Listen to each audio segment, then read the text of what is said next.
Just a few days ago, I posted this poll on Reddit asking if people still use RSS readers. Do you self-host a RSS reader? If yes, what RSS reader are you self-hosting? I voted yes, but I never use it. A resounding amount of people said no, they do not self-host a RSS reader. That does not mean that they don't use one from a third-party company. This poll generated over 100 comments in just 3 days. So what were the top talked about RSS reader solutions in the comments? And there were 100 comments on the dot. And there still could be comments going on right now because this actually became quite a popular topic and kind of touchy for some people. But I think the one that led the charts the most in the comments was Fresh RSS, and then followed by Tiny RSS. Miniflux was mentioned, and then there was another one that was kind of intriguing, but I didn't really want to go into depth on this one too much because it requires a third-party solution, which is free, and that is Nextcloud. Everyone's always talking about Nextcloud and how awesome and amazing it is, but I've tried it in the past, and maybe it's better now, but it wasn't about 6 months ago when I tried it. But that is the Nextcloud RSS through their news plugin. I don't know much about that. In fact, I don't know anything about that, but I'd like to take a look at it and see what your options are for RSS readers, even though really nobody's using it. And who knows, maybe this will change your perspective on RSS readers in general. Maybe you'll start using one. So that's going to be today's self-hosted endeavor number 2.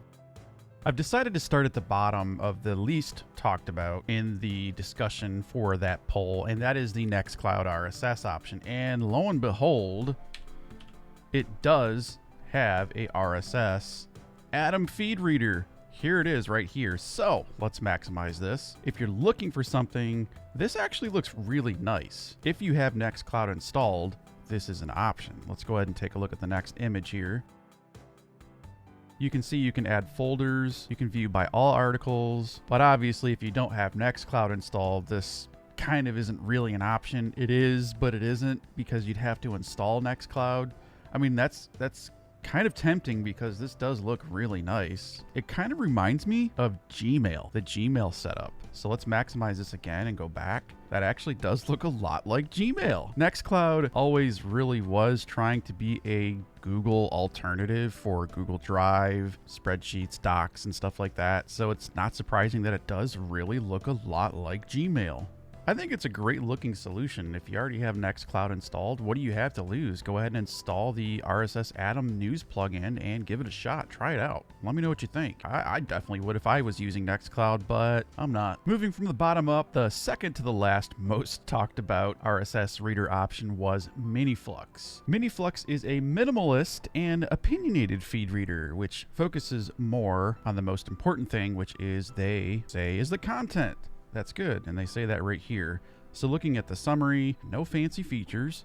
It's, again, minimal, fast and efficient, and the more minimal it is, the more fast and efficient it will be, obviously. Privacy is guaranteed, no advertising, and user tracking. There is a Docker image. That's good. That's really good. Here you can see they do have a dark mode, and it does look pretty good on mobile, according to this mobile view image. So let's take a look at a couple features we have here. Quite a few, actually. Miniflux does have authentication, so you can use this behind a reverse proxy if you do decide to expose this over the internet. That is a wonderful thing. You can also integrate this into Pinboard, Instapaper, Pocket, and Wallabug. I know some of you do use Wallabug for your bookmarks. Also, it does have a REST API with clients written in Go and Python. The user Jay Quagga commented on the poll saying that he uses Miniflux coupled with the Feeder 4 iPhone app, which I found out was $4.99, and a lot of people in the comments claim that that app is well worth it, so don't take my word for it. He says, I use Knitter's RSS feeds to read Twitter and RSS Bridge to pull in a few legacy Facebook pages. If you're looking to spend less time on Facebook, I guess RSS Bridge is definitely a good way to help you do that. Next up, we're going to take a look at Tiny RSS, and this actually right off the bat, they do have a demo with authentication. So again, a great option to use behind a reverse proxy if you're looking to use this remotely or off-site, not just as a local RSS reader. It does have a light and dark mode, which you can see here. A really well compact design, So right off the bat, first impressions, it looks clean. It doesn't look super fancy. So if you're looking for something super fancy, again, I don't think you have a whole lot of options that are free to self-host. A user by the name of JLudwig89 commented on the poll and said, I use TT-RSS. I connect to it with an app from F-Droid on Android and Newsboat. If you're wondering what Newsboat is an Atom RSS reader for text console. He gets 26 upvotes, but I think he's looking to switch to Miniflux now. I wonder why he's doing that. Taking a quick look at the TT-RSS features, it looks like it does run off of Ajax. It does have keyboard shortcuts.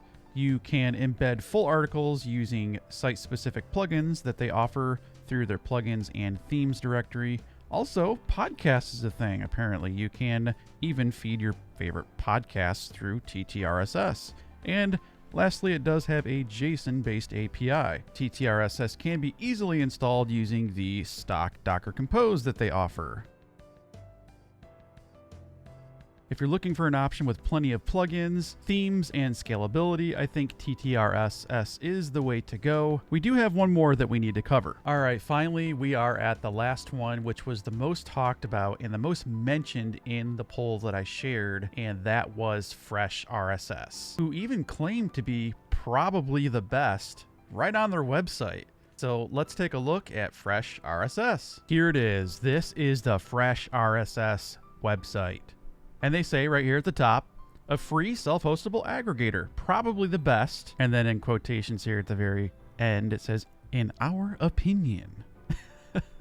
Well, according to the people on the poll, I guess it is too. Down here, we're moving along here. It says fast, responsive, and self-hostable. That's what we need. Okay, we have authentication, which again means that we could put this behind reverse proxy if we wanted to. Here it is. It does look good. I mean, it doesn't really look much different than the other ones that we've looked at, but what makes FreshRSS so good compared to all the other options? The user Parading Lunatic, my only reason for using FreshRSS over TT-RSS, switched within the past couple months, by the way, is that the developer and pretty much the entire TT-RSS community are complete jerks. And that user is actually not the only one that has said that. There's quite a few people that said that, by the way. FreshRSS is a multi-user application with an anonymous reading mode. It supports custom tags. There is an API for mobile clients and a command line interface. FreshRSS is able to receive instant push notifications from compatible sources such as Mastodon, Friendica, WordPress, Blogger, FeedBurner, and more. And it supports extensions for further tuning. The user Spaghetti Taco commented saying, I use Tiny RSS since Google Reader shut down.